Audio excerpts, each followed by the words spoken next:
afternoon, everyone. Thank you for joining the PuzzleHR. I guess this is the winter symposium.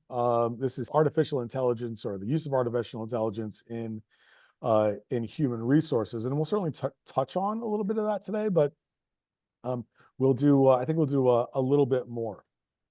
Super excited about this topic, artificial intelligence in human resources, and really in kind of all of business. And I'm joined today by my friends Gene Whaley and Greg Cordray of Keystone Technology Consultants. I met Gene, the founder of the company.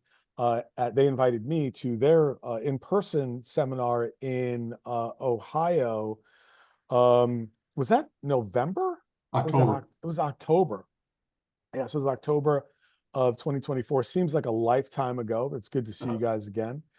Certainly appreciate it. And as we were putting together these sessions for this symposium, I had to have Greg and Gene on to talk about artificial intelligence and an impact on the business on business today. So I'll let I think Gene, Greg, we want Gene to talk a little bit about Keystone. So Gene, why don't you tell us a little bit about Keystone? Sure, great to see you again, Christian. And it is a little different up here right now. Instead of the fall leaves, we've got dirty snow and freezing temperatures. So we envy where you are. So Keystone, we're an outsourced IT company in Northeast Ohio, which means we for our clients we manage everything technology wise for them.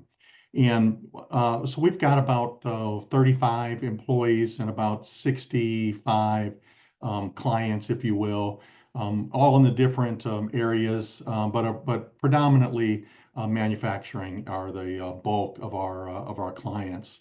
And so, and our engineers are, again, of about the 35 employees, most of them are engineers, very excited about AI as a group, wanting to know more and more and more. They're all learners, if you will.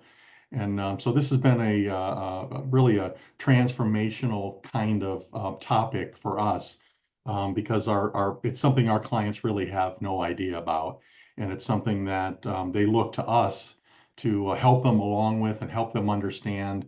And for us, it's a very unique and strategic piece of our business that allows us to have those kinds of business conversations with them, and about how technology can help change their business and grow their business, and looking into the future for all those things. So we're excited to be with you today. We love Puzzle. It's been transformational for our business, and we're excited to return the favor and be part of yours today. Well, thank you, Gene. We really do appreciate that, and appreciate the partnership 100%. Yeah.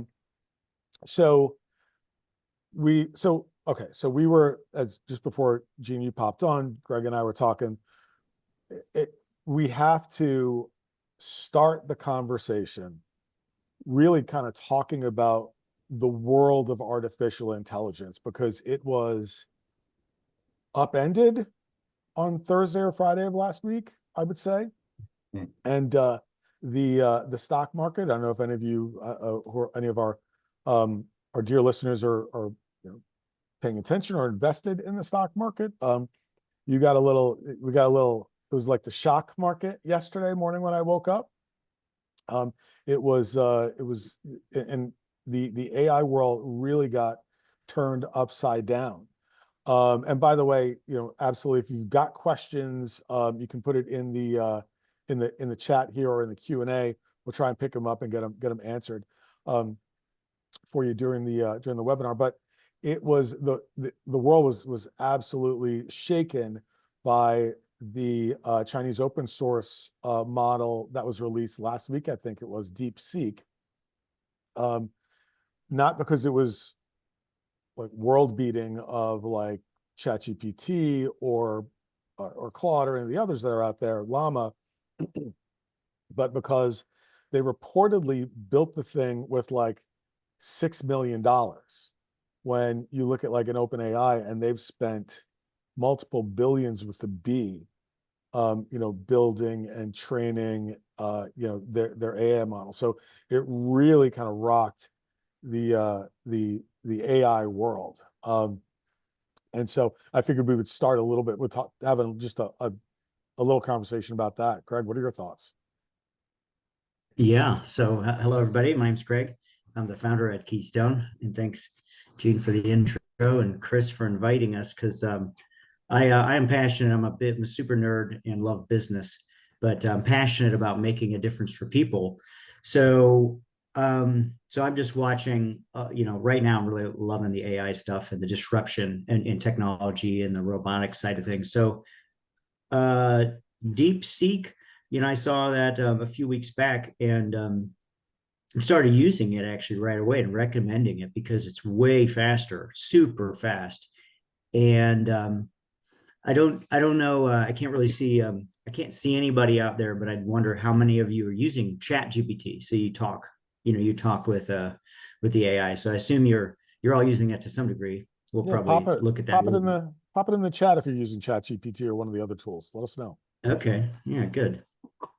Oh, we got 52 people. I see it. Excellent. Um, so DeepSeek and many, many other companies around the world are, just cranking away on. Yeah, I see, Elizabeth and yeah, and Tom, Yolanda. Good. Using all that took me a while, but using it more now. Good. We'll come back to that. It took you a while, but you're using it more now. That's one of the biggest recommendations right there is to continue to use it. But so DeepSeek, as you all know, it costs a bunch of processing power to train the brain, and the AI is really nothing more than a silicone brain designed after our neural pathways in our head. The more they could see how our mind was actually designed, the more they just kind of gave that design to the silicone and the programming. So they just go faster and faster. And DeepSeek, I don't know if you all know, but the government of the United States government said, NVIDIA, you can't sell your best, most powerful chips to China because we want to win the three-legged race, and we prefer that they run without shoes. I'm not going political, but it's like, so they don't get the best chips. They get chips that are maybe 10 times slower. So what they ended up doing was like, well, how are we going to make this work? Ended up figuring out a way to actually train the brain way faster and way more effectively. So I don't want to go too technical, but I'd say the analogy is this. All the models that we have so far, the chat GPTs, it's like giving it all the information of the internet and telling the computer, all right, learn all of that. And then it does, and it's pretty smart. But we would never teach our kids that way. We would never say, here's the Encyclopedia Britannica, or here's, like this giant volumes of information, learn that. We would never do that. Why? What you might wonder why, but we would say, let me sit down with you and teach you these sections, and you're gonna disseminate it and give them, kind of the highlights.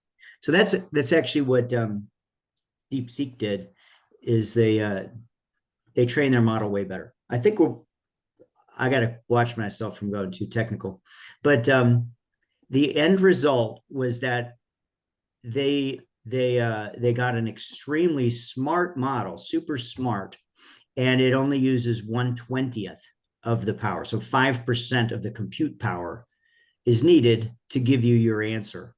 So the reason NVIDIA stock dropped is everybody's like, oh my gosh, NVIDIA will only sell one out of every 20, future processors. So let's talk about that for a second for the audience. So what does compute power mean? Why is it relevant? Yeah.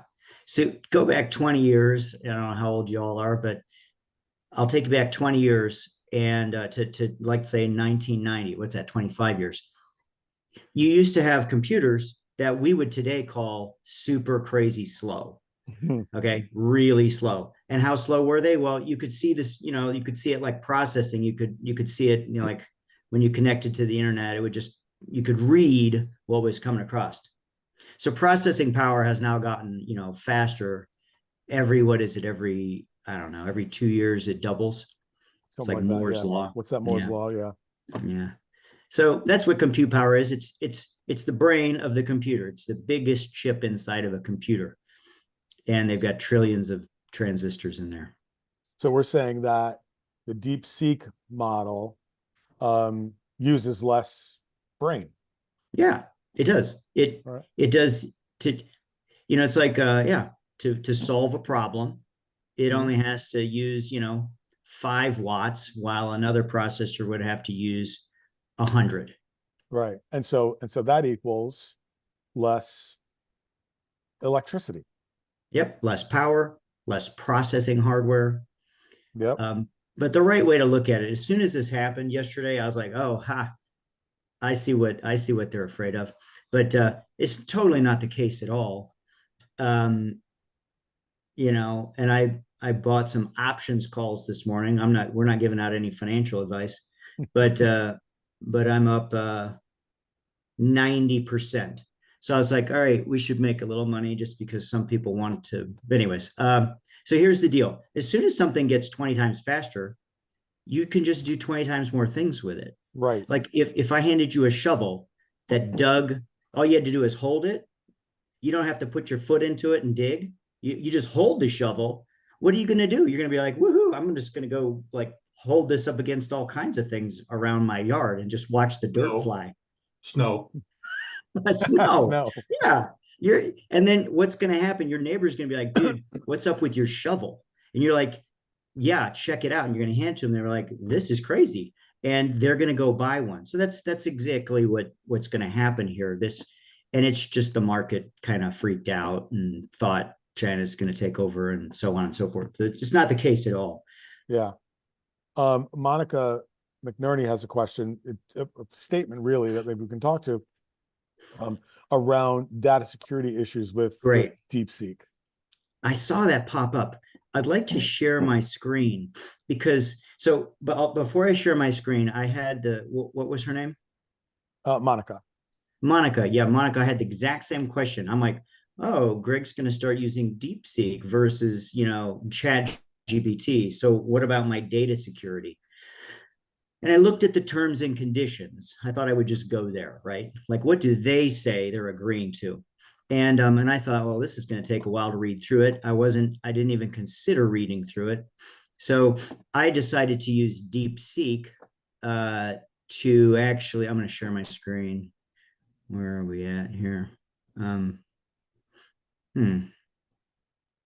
Okay, here we go. I'm going to share my screen and go over here to DeepSeek. And I'm going to look at the first things I did with DeepSeek.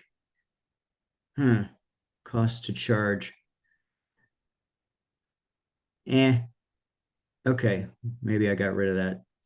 Well, anyways, here, let me just start up a little chat with DeepSeek.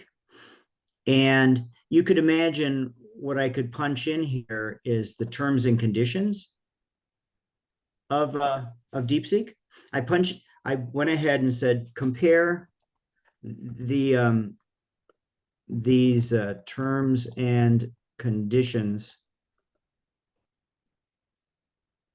these two companies, and let me know which is for my personal privacy.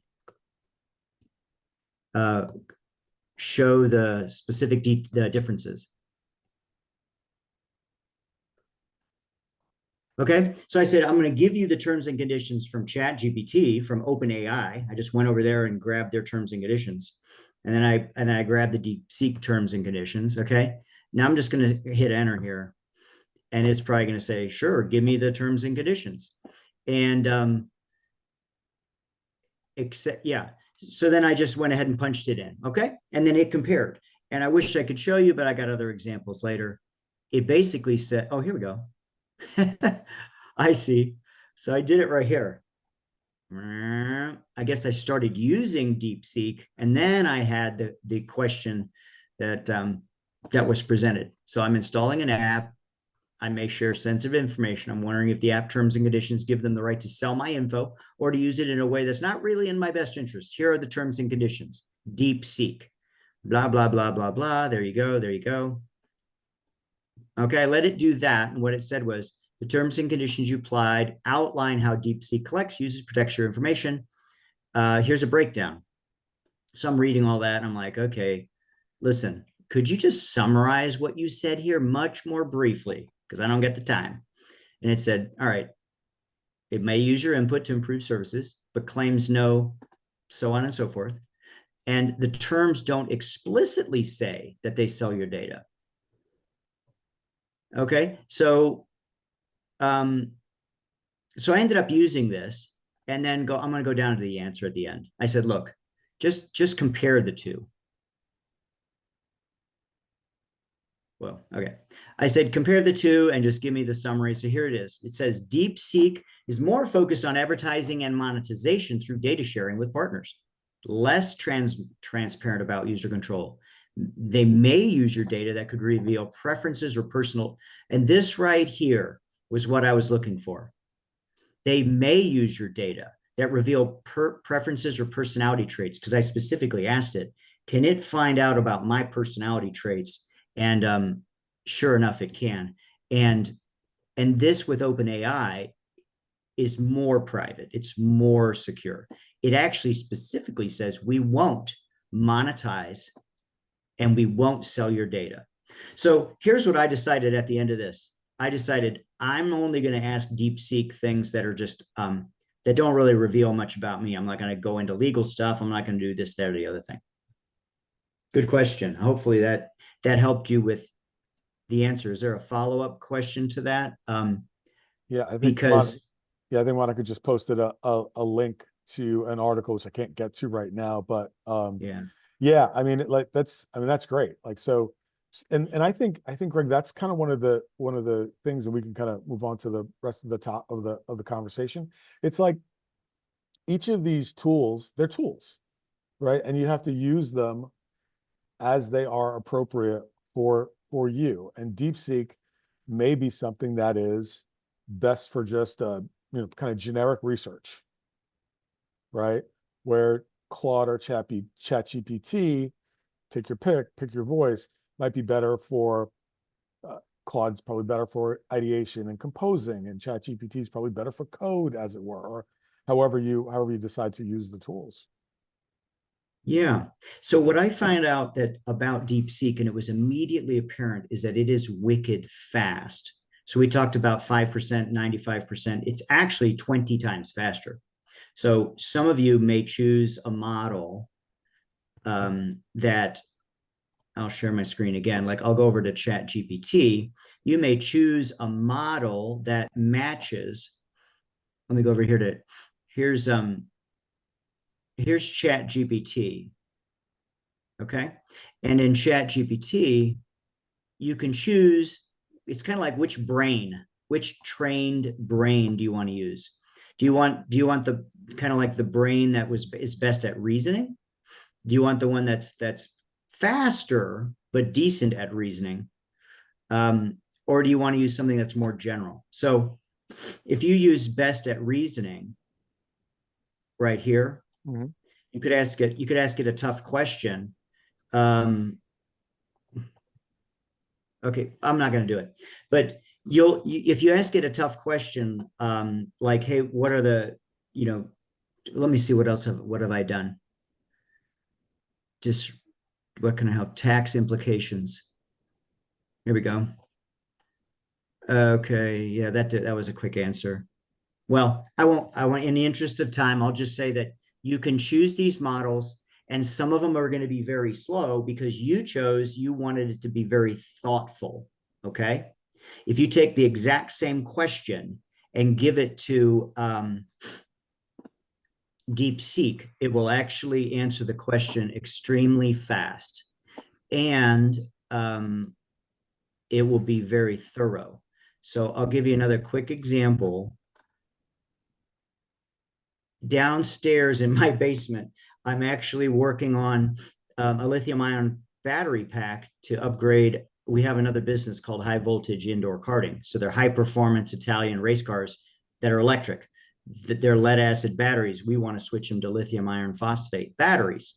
So I'm testing batteries, and they're safe batteries, but the most important thing is that they stay cool.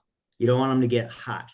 So I've got like probes in there and monitoring software, monitoring the heat that these batteries generate when I discharge them, like simulating a race, and when I recharge them, simulating charging them back up.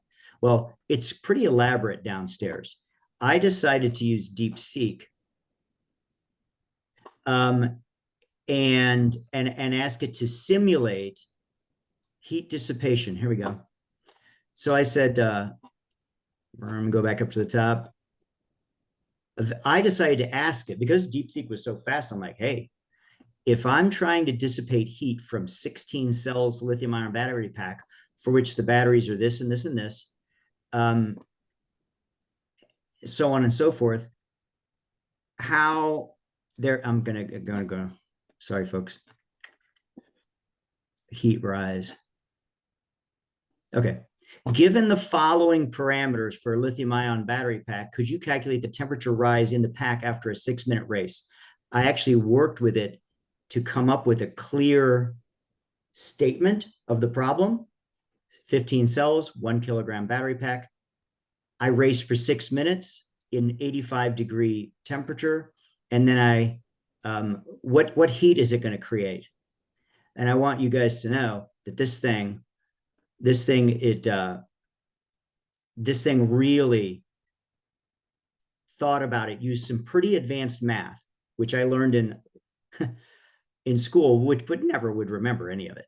Okay, all this complicated math, and I worked with it to where it actually simulated what my heat rise was, and then the final answer of this thing was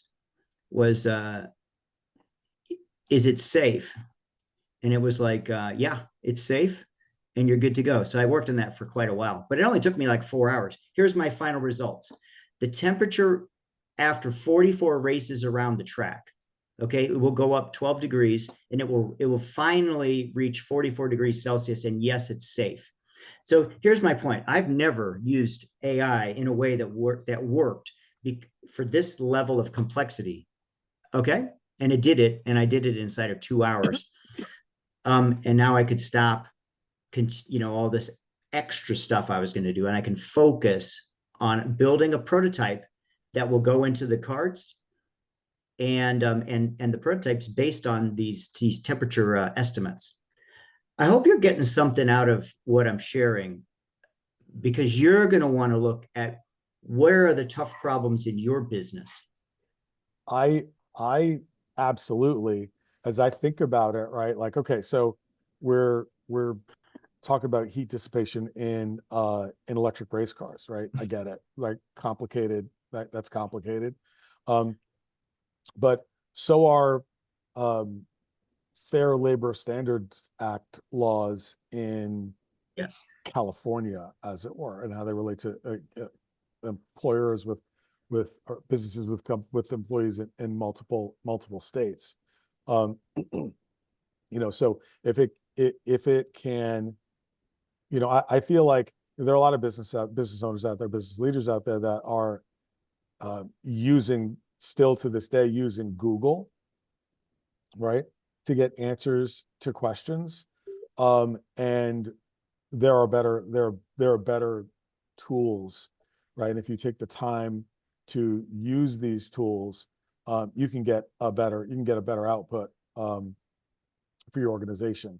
Let me ask you, from an IT perspective, what do you think would be, I have my opinions, but what do you think are the biggest challenges in implementing AI-driven tools in HR, particularly maintaining things like data security and ensuring compliance with things like GDPR or CCP or GDPR or California Privacy Acts, et cetera? Okay.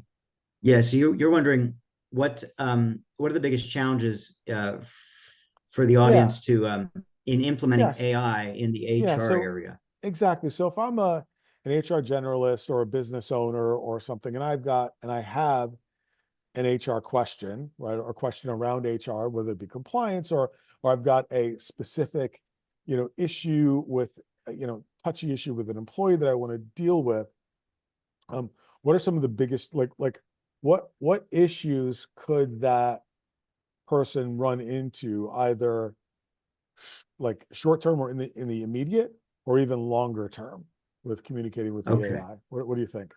Yeah, issues. Yeah, so you've definitely got, this is what we have to watch for. We're like, okay, this is great on this end, but end of the world on the other end, or this is great, but is it inaccurate, or security and all that. So on the what you have to watch out for is what they call hallucinations, or that really these trained models, they are just like humans, and there is no perfect human. We all make mistakes, and we'd be like, whoa, what was I thinking? We've all said that. Whoa, what was I thinking? That's totally not what I meant to say, or so on and so forth. So you have to watch out for, you can get close to, you can think about, you can work with AI and get some good info. But right now, like, we use PuzzleHR, and I don't know if the audience are all PuzzleHR clients. Are they? By the way, We've got some clients, we've got some prospective clients, we've yeah, got yeah. some referral sources. Okay. We got a mixed bag. Very good, very good. Well, welcome all. But yeah, hey, just side note, we've been working with PuzzleHR for a second, and like I said, I'm always out to make a difference for people, and Puzzle has been fantastic for us. I don't, they're on top of the list for a company that actually cares and is good at what they do. Really remarkable. So I use the AI tools, and then yes, right, and I use the AI tools, but we need to work with the experts, because you're not going to take, you might be considering taking something to court, or you might be considering, how do I respond to that? We just got a little message about, like garnishing wages. And my HR coordinator, who is a coordinator, and then PuzzleHR is our HR department. So she reports to them. In fact, she sent a message to me saying, hey, I think we might need to use legal counsel. Here's what we got. And she sent like 3 PDFs that came from the state or somebody about garnishing wages. So I popped that. It was like 5-6 pages. So I popped it into AI and said, review this. I actually describe it as if I'm working with just a person. I say, hey, AJ from our HR sent this over about garnishing of wages. What should I be considering in answering her email? In fact, I put her email in there, and then it replied back. And one of the very useful things was, it said, it looks like the period in which the wages were garnished, this employee may not have worked. So I'm like, well, we should probably clear that up. And I even asked it to draft me a reply based on, and I would say some stuff. But the key is, when my reply also included, run this past Puzzle. And I'm watching out for something very important, which is, I'm not an expert. We are not an expert. And there's a lot of time and money and real impact in the HR side of things. You could say, if we could solve one problem in the world that would make the whole world better, just solve people. And so HR, it's a big pain in the butt, and you got to be experts. And generally, we didn't go into business to be experts in HR or experts, in IT. That's just kind of an example, right? So I hope I kind of answered your question, but legal. Let me add, there you go, Gene, go ahead. too, because I think even more base from all of that, right, is just a policy around use of AI. In your company, in your department, everything like that, right? So we counsel, our clients that the policy is very important, and also just an understanding that the reason you need the policy, because if somebody gets on AI and you don't have as a company, you don't have a policy, AI is thirsty for information, okay? And AI is going to scrub every bit of information that they can get their hands on, which unfortunately could include a lot of things in HR that are very private, that you don't want anybody else to have access to: salaries, disciplinary actions, all the write-ups, all those kinds of things. So it's very important to have a policy and to work with your IT team to really put some parameters before you implement AI. Yeah, I couldn't agree with you more. I think when you're, so Greg, the first thing I thought was like, you pop that into AI. I know that you've got the setting toggled off that it's not Yep. sharing your, because we talked about it. That's how I know, right? So, so yeah, there are, if you're using one of these tools, you have to make sure the tool that you use allows you to, in the settings, turn off the share, right? So turn it off so the machine is not going to use it to learn, right? Yep. Then you can feel, I was going to say reasonably comfortable, but you can feel more comfortable that that the company is not going to use that information to train another LLM or to train its LLM. I'm not going to say you can be 100% accurate or 100% sure.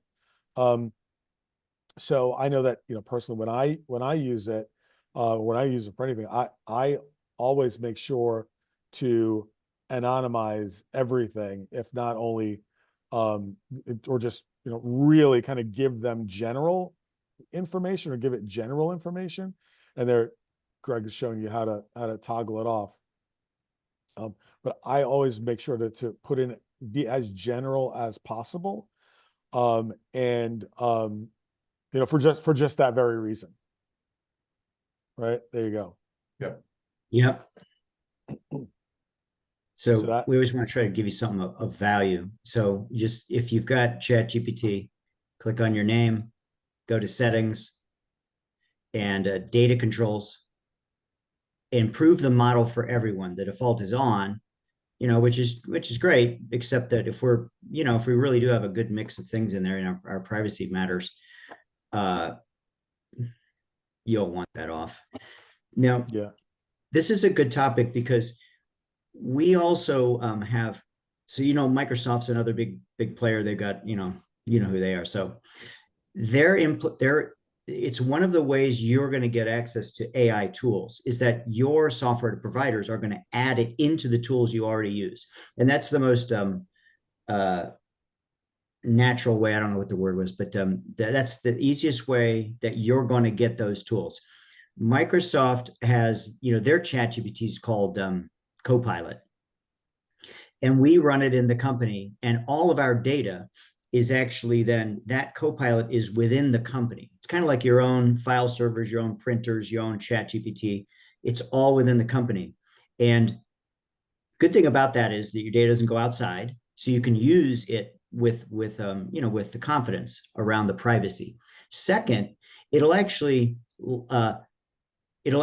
go into all of your data. There's security rights on all of this, okay? But let's say that for me, I'm the super user, I get into everything. It'll go in and index everything, and then I can ask it questions, and it will say, well, maybe this is the file you're looking for, and I'd be like, that is the file I was looking for.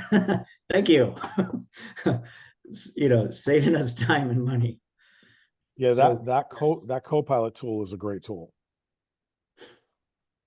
Yeah. I also want to go the other direction, which is, humans, the reason we're top, I say, well, we probably might not disagree, but we're the top species on the planet because we're afraid of everything. And then what we do is we go ahead and make sure nothing happens to us. So fear has kept us, top species, and we're also kind of smart. So at times. You don't want to get all afraid of AI and then not use it. Okay. That's my point. It's good, the discussion that we've had, but our minds can sometimes go into all kinds of crazy areas about it. This is very disruptive, and your competition, if they are using it openly, you could say fearlessly, then, and you're not using it, and you're not going to use it, then you will be disrupted. This is what I see happening. You will be disrupted. Their productivity will increase. Their top people will end up being twice as valuable because they got half of their time back at least. You don't want to use AI fearlessly. Okay, so there's an asterisk there, but I just want to say, I think it's important for you that I said what I just said. Okay, so whatever's going through your head, maybe ask some questions, but it's coming, and it's coming in the fastest way that I have ever seen anything come. And it's disrupting things. Why can I make 80% money in 8 hours? Because I know a lot more about it. And everybody else, there's a lot of other people that don't. So there's this huge disruption of knowledge. And I just took advantage of it, right? Greg, Gene, what industries do you think are being the most impacted by AI? And then what, like short term and then long term? Oh, Gene, you want to go first? Well, I mean, my initial response is every single industry. Okay. I mean, that's the thing. I think when we look at it, we say probably the industry that's going to end up being the slowest to develop it and to be accepting of it might be manufacturing, and yet it may have its greatest impact in manufacturing. Yeah. From the timing of materials coming in and figuring out who's going to order what, when, and then, having actual machines, actual robots, moving inventory from one place to the next, and then putting things together, and then delivery, right? Like, I mean, Yep. you need artificial, and like we need robot driven 18-wheelers Yep. to move freight down the road, without driverless, right? Yeah. And those things so that they can drive 24 hours straight and get our goods to us, and the trucks will be electric, so they'll get our goods to us more quickly. I don't think, and I'm going to answer my own question. I think you're right, Gene. I don't think any industry is going to not be touched by it. But I think that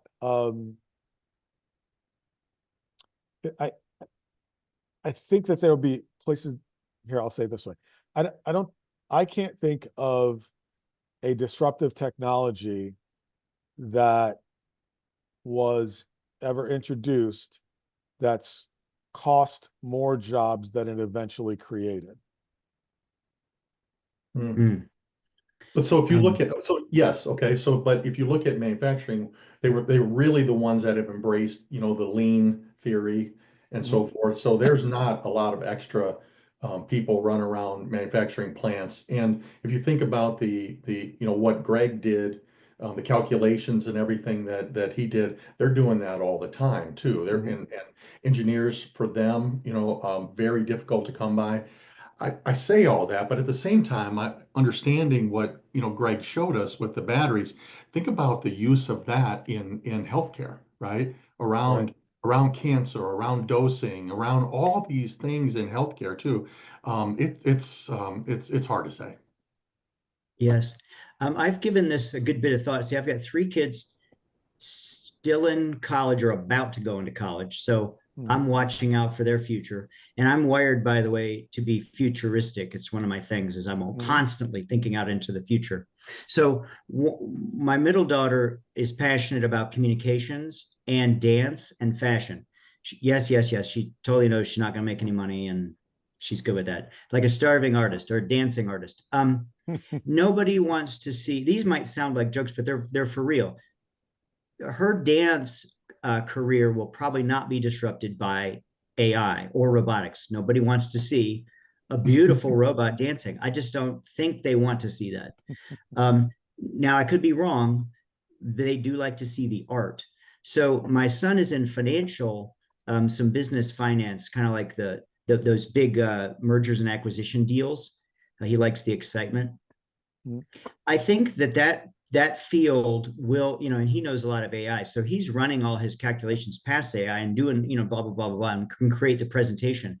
But at that level, those CEOs and those owners, they don't really want to talk to an AI. However, I think that is going to change where, in the next 2 years, if you come and get a proposal from us, we're gonna have Oscar come into the room and actually, you'll interact with the AI. So here are some other fields that are completely disrupted. One is programming, because Oh yeah. AI is AI is above 95% accurate in programming. I can tell it hey, write me a program that has you ever seen Space Invaders or Tetris or what is that, Breakout, where it hits all the colored blocks? Mhm. You just describe what you want and it will program it for you. And now it will get all the code right. So here's what's happening with that. I do feel kind of bad, but on the flip side, all the new students who are programmers, if they are not up to date on all the programming AI tools, which they totally are, by the way, kids are not like us. They are all up on that. So who's that big Salesforce.com? Salesforce.com is moving to enormous amount of AI built into their tools, and they are not hiring new. I think it was either marketers, but certainly this is the case for programming, because their existing staff is twice as capable now. So you just doubled your staff within a year.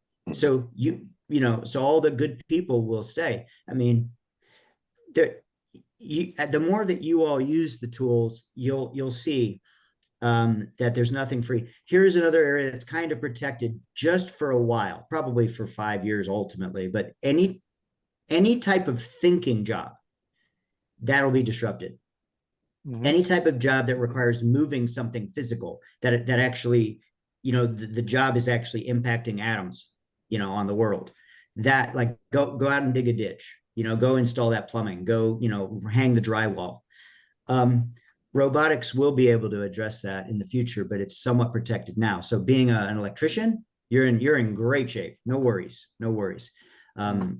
Plus the labor force is kind of, not all the best. And so those will do well for a while, but then it will get disrupted. I can talk about robotics at some point, but yeah. So as business leaders, like, we have to think about, so I think what we're saying is we need to think about AI as a tool, right? As a business leader, as an employee, right? As a worker, we have to think of the artificial intelligence tools that exist today, the ones that are going to exist apparently next week, and the ones that are going to exist 5 months, 5 years from now. We have to see them as tools that will help us do our jobs better, help us be more impactful, more effective. And as business leaders, we have to look at our organizations like Mark Benioff did at Salesforce and said, okay, I'm not going to hire any more developers. In fact, I'm going to get rid of developers, because what do I need 1,200 developers for? I probably only need 600, because 600 today will be able to do the work of the 1,200, and then tomorrow that 600 is going to be able to do the work of the 2,400. And oh, by the way, I probably don't need 2,400 developers worth of work, right? So all our roles, right, whether we be, owners, leaders, workers, is to figure out how we can use that new shovel, right, to best affect, or best create the impact that we want, the biggest ditch, the biggest, deepest ditch, the widest ditch, as it were, right? So, Yes. Because not using the tool puts you behind everyone else, and you automatically disrupt yourself. I had a conversation just like last night, actually, with someone around artificial intelligence in marketing. We were talking about search engine optimization. I said, okay, have you ever used any of the LLMs, the tools? Why would I do that? I kind of know. And I'm like, I don't, if you're asking me the question, if you're asking me the question, you really don't know. All right. And so I said, watch this, right? Took his website. I took a couple of his one-sheeters. I popped it into, actually popped it into Notebook LM, which I love. You'll show us that in a second. Popped it into Notebook LM, gave me like an overview of his organization. I then took that overview, popped it into probably ChatGPT, right? And then asked for what I wanted. and it gave me based on their organization an overview of all the keywords in that space, of all the keywords, what a strategy to get those keywords in place, et cetera, across his website to create SEO, to create better, to make his site better optimized for search engines. And then he said, well, yeah, but okay, so now I need to write all these blog posts. And I go, okay, here's a blog post. Click it, grab it, grab the idea from ChatGPT, pop it into Claude, prompt it the way you prompt it, with the voice and tell it how you want it to speak, etc. Tell what to avoid. And I don't know, 14 seconds later, I have a 95% ready to go blog post. Yeah. Right. I mean, it makes you more efficient. Someone asked a question. This is Leslie asked a question as well. Can we use AI to become SOC 2 compliant? And I don't know. Like I mean, well, let's theoretically. Do this. Let's go ahead and ask AI that question. So let's see here. All right, DeepSeek. Sure. Okay. So I'm gonna use this deep think button, by the way, because I want it to be really smart about this. Can I use AI for SOC compliance? Is that the right question? It's probably how can I use AI to help my company become SOC 2 compliant? Okay. I'm the CEO, whatever. Yeah. You just give it a little context sometimes helps. Okay, so thinking. I'm going to hit this little down button. Oh, by the way, with all this hype about DeepSeek, it not only got kind of hacked and all that, but everybody's on it. So it may actually time out here. Oh, here we go. Okay, so look at this, by the way. While it's still thinking, it's not done yet. See, it's still processing. It says, okay, so I need to figure out how to use AI for SOC compliance in my company. Let me start by understanding what the SOC compliance entails. SOT, which stands for this and that, has different types, like in the most common. But first, I should break down the key areas where AI can be applied. Then there's risk assessment. I could analyze. Oh, documentation is a big part. Policy management is another one. Training employees, incident response, vendor risk, continuous monitoring, audit preparation, ethical, cost. Lastly, wait. Did I miss anything? It's going back and thinking. This is different. These are the most advanced models. They're called reasoning models. It doesn't just blast out the answer like the youth does. They're like, blah, blah, blah, blah, blah. Like, that's not at all what I meant. And they're like, just think about what I'm asking you. Okay, then speak. That's what this is doing. So it does all this thinking.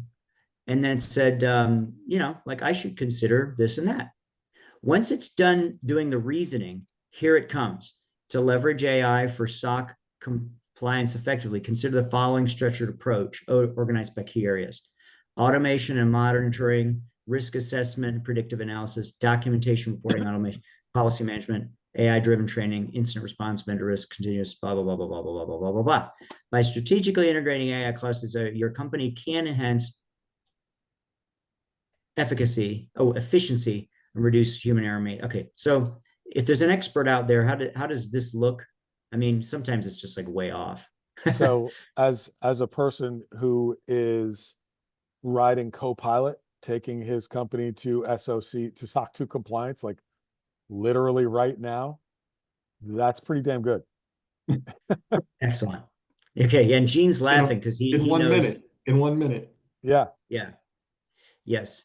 And now watch what I'm going to do here. I'm just going to do, because please consider my company in this answer. Here is the website.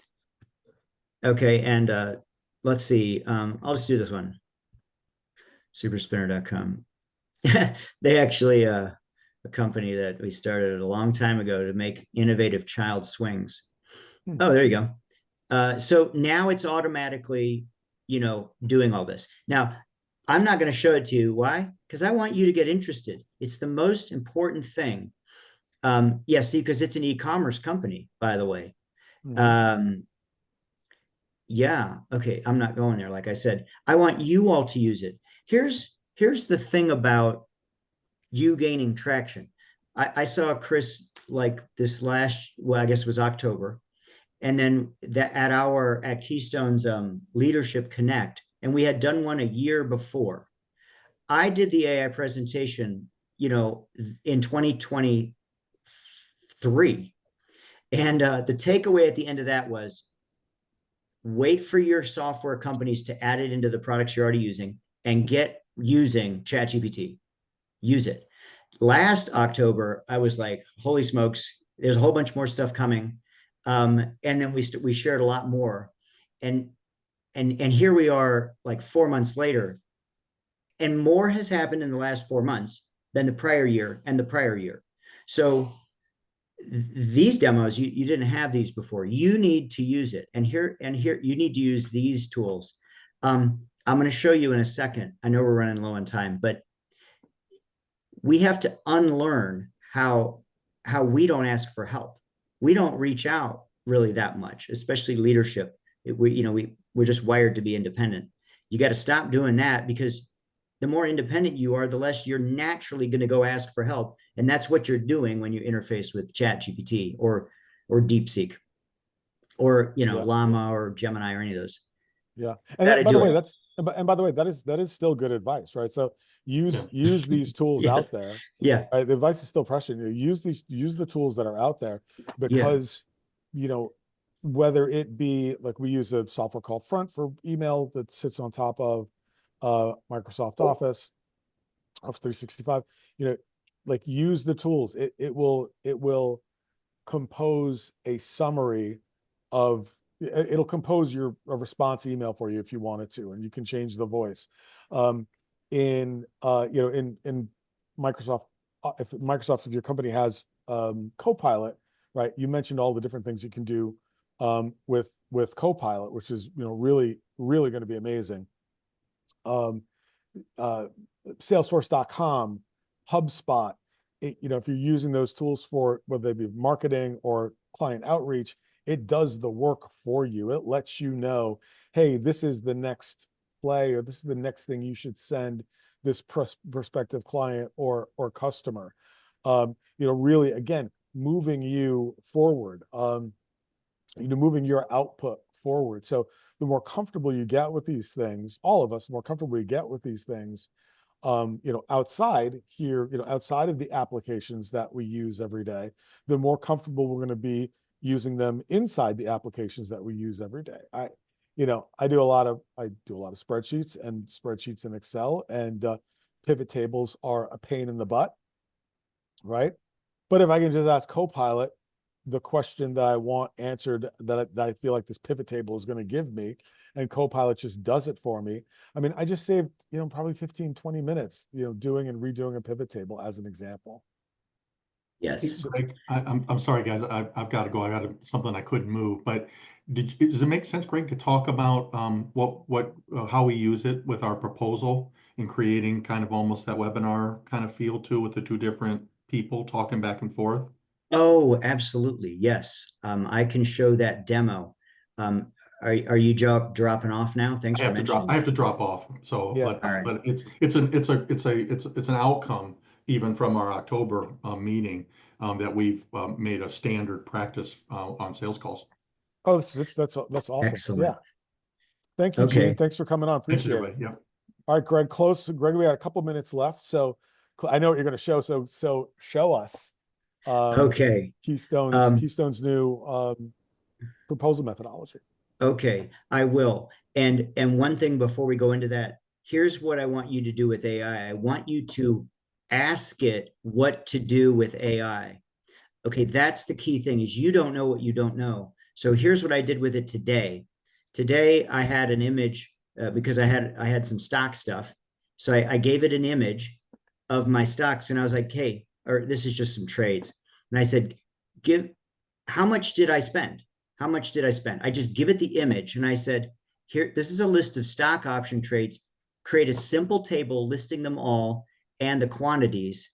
Okay, purchased. So it's like thinking. It's thinking. Then it gives me the table and it tells me, you know, at the end that, you know, whatever it was, $160, which it's actually more than that, but it doesn't matter.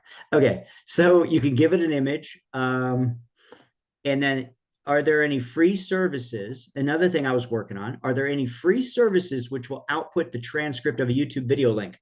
The reason I wanted that is I was trying to create a blog, okay? Because I do a bunch of research and I don't want to write the freaking blog. So, and I do a lot of YouTube. And this is leading into the demo that you asked me about. So here's some stuff I was doing on YouTube because everyone is freaking out about DeepSeek and all that. And I listened to this one, and this one, and I wanted it to output a blog. So I asked DeepSeek, let me see here. Are there any free services which will output transcript of a YouTube video link? Okay, I already did that. I asked another thing. Are there some free programs that will write? I'm just going to demo it because it's too quick. Are there any AI programs which can take a YouTube video and create a blog for me? Okay. And I want to make sure that I'm going to make it faster. I'm going to have it search the internet. So searching the internet. So you got to click that one. And it says, yes, there are. And 22 results. Yes, there are. And it's a bit slow today. But I clicked on the first one, this one right here, video to blog AI, and punched in the YouTube video. And it created a blog for me.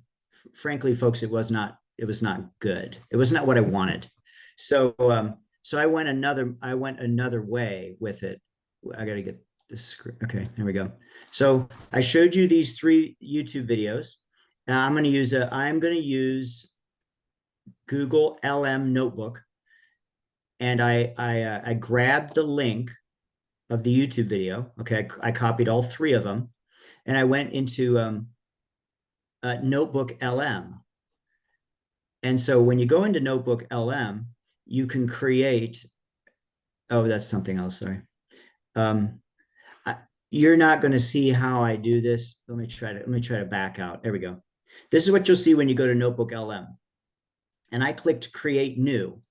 I'll do that right now. And you can upload your sources, and AI is going to generate an audio blog for you, not a written one, which was what I was looking for, but an audio one. So you can go in here and say, hey, I'm going to give you a YouTube link, and punch in the YouTube link, which is not what I had, you know, in my file. You upload all 3 of those. I'm going to go to the one I created. Here it is. I uploaded all 3 of these YouTube videos. Oh, we're out of time. So, and then I told it what I wanted it to do. Please review these videos. And I'm Greg Cordray, and I'm constantly doing SWOT analysis. So here's what it came up with. Hey everyone, welcome back. We're going to take a deep dive into the world of AI today. Some pretty fascinating things happen.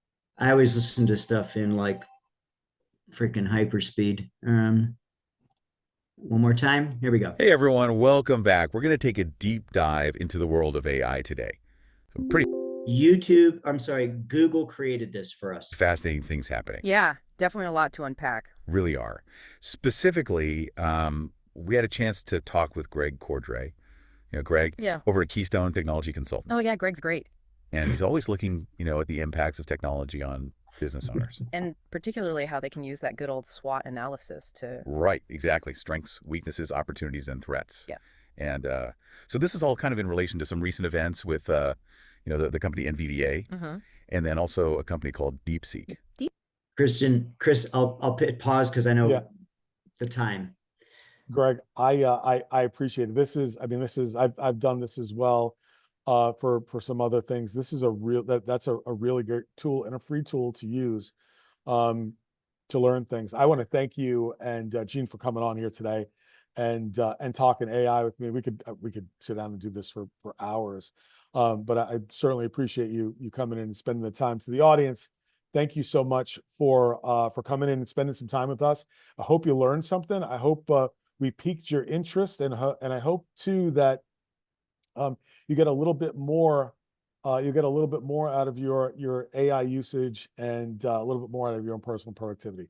Thank you all very much for coming on, Greg. Once again, thank you. Bye, everyone. Thanks, everyone. Thanks, Chris.